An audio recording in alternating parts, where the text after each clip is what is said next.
Hello, আসসালামু আলাইকুম। এই ক্যাগ্রোবাড়া থেকে আমি আকাশ বলছিলাম। দেখতে পাইতেছেন ৩টা কোয়েল পাখি। তো যাক এগুলার আজকে আমরা রান্না করব। এই কারণে ৩টা কোয়েল পাখির আলাদা করে নিয়ে আসছি। যাক আমি বিকালবেলা এগুলারে কাইটা রেডি করে নিছি। কেননা কোয়েল পাখি খাবো আজকে। কোয়েল পাখি পালছি এগুলা জিরু বাচ্চা থেকে আনছিলাম। এখন এগুলার বয়স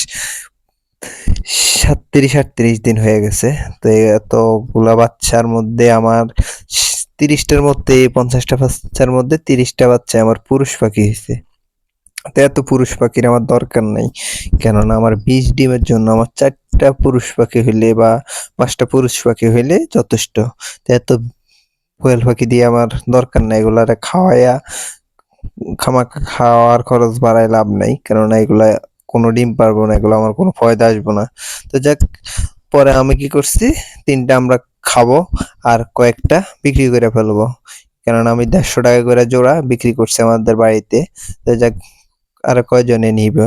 তো যাক, তো নিজেদের যেহেতু কোয়েল পাখি, কোয়েল পাখিতে শুনলাম অনেক ভিটামিন আছে।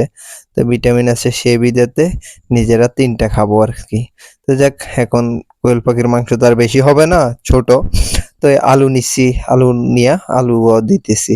তো যাক ময় মসলা দিলাম, আমার বড় ভাই আমার ভিডিও করতেছে, ও মসলা এগুলা বাইটা দিছে আমারে। তা আমি রান্না করতেছি, কেননা আগেও কিছু রান্নার অভিজ্ঞতা আছে। তো সে বিধায় রান্না করতেছি। আর মা যেহেতু বাড়িতে নাই, মা অসুস্থ, মা আমার ফুফুদের বাসায় বাড়িতে আছে। তো মা বাড়িতে নাই, তো নিজেদেরাই সবকিছু করতে হয়। তো যাক পরে কি করবো, যাক এখন সবকিছু কষানো টষানো দিয়া নিতেছি। কষানোর পরে আস্তে করে মাংসটা দিয়ে দিমু চিন্তা করতেছি, কেননা কোয়েল পাখির মাংস যেহেতু ছোট, তাই ওরা যদি আগে ভাইজা নি তাহলে সমস্যা, ভিটামিনটা পাওয়া যাবে না। এই কারণে কোয়েল পাখি কষাই টষাই পরে দিয়ে দিমু, অল্প কিছুক্ষণের মধ্যে হয়ে যাবে আশা করি। যাক নিজেদের কোয়েল পাখি নিজেরাই খাবো আজকে, কিছু করার নাই। তো ওই কি করবো আর, দিয়ে দিলাম, দিয়া বসে থাকতে হবে, কেননা কতক্ষণ লাগবে এগুলা কষতে, কষতে কতক্ষণ লাগবে। তো কি করব, নিজেদের কোয়েল পাখি খারাপ লাগতেছে, কেননা এগুলা জিরো বয়স থেকে পালছিলাম। রাতে অনেকবার উইঠে উইঠে খাওয়া দিছি, ঘুম নাই, লাইট জ্বালায় ব্রুডিং করছি। ১৫ দিন কমপক্ষে আমি ব্রুডিং করছি। এই শীতের মধ্যে অনেকে বাচ্চা বাঁচাইতে পারে না, কেননা আমি কোয়েল পাখির বাচ্চাগুলার একদিন জিরো জিরো জিরো বাচ্চা আমি ব্রুডিং কইরা, অনভিজ্ঞত লোক, তারপরেও ব্রুডিং করে আমি ওদেরকে বাঁচাইতে পারছি। তাও ২টা মারা গেছে আমার ভুলের কারণে। একটা হচ্ছে পানির পাত্রের মধ্যে পইড়া গেছে ১০ দিন বয়সে, মনে করছি পড়বো না, পইড়া মারা গেছে যাক পাত্র উঠানোর পরে। তার একটা আমার পরের দিনে ওই পানির পাত্রের নিচে দিয়া আমি মাইরা ফেলাইছি। তো যাক ওইগুলো আমার ভুলের কারণে।